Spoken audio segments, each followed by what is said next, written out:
మరి నిజంగా ఇంతమంది వేల సంఖ్యలో మరి స్టూడెంట్స్ వచ్చి మరి అమ్మాయి తాలూకా తల్లిదండ్రులు వచ్చి వాళ్ళ గ్రామం నుంచి అందరూ కూడా ఇక్కడికి వచ్చి ధర్నా చేస్తూ ఉన్నారు అని అంటే ఆల్మోస్ట్ 2 గంటల నుంచి చేస్తూ ఉన్నారు.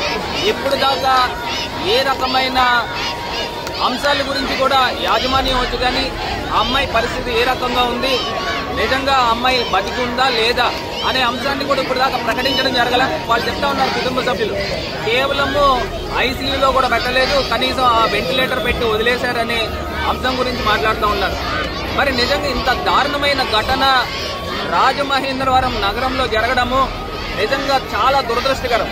నేను ఒకటే మెన్షన్ చేస్తా ఉన్నా, ఇప్పుడు దాకా ప్రభుత్వం ఏం చేస్తా ఉంది, ఆడపిల్లల పరిస్థితులు ఏ రకంగా ఈ కూటమి ప్రభుత్వంలో ఉన్నాయనేది కూడా ఒక్కసారి ప్రజలు కూడా గమనించాలి. పోలీసులు ఇమీడియట్ గా కేసు నమోదు చేసి ఈ ఘటన ఎలా జరిగింది, ఎందుకు కారణాల చేత జరిగింది, దీన్ని పూర్తి స్థాయి దర్యాప్తు చేయాల్సిన అవసరం కూడా ఉందని ఈ సందర్భంగా మరి డిమాండ్ చేస్తూ ఖచ్చితంగా ఈ అమ్మాయికి న్యాయం జరగాలి, కుటుంబ సభ్యులకు న్యాయం జరగాలని పూర్తి స్థాయి డిమాండ్ చేస్తాం.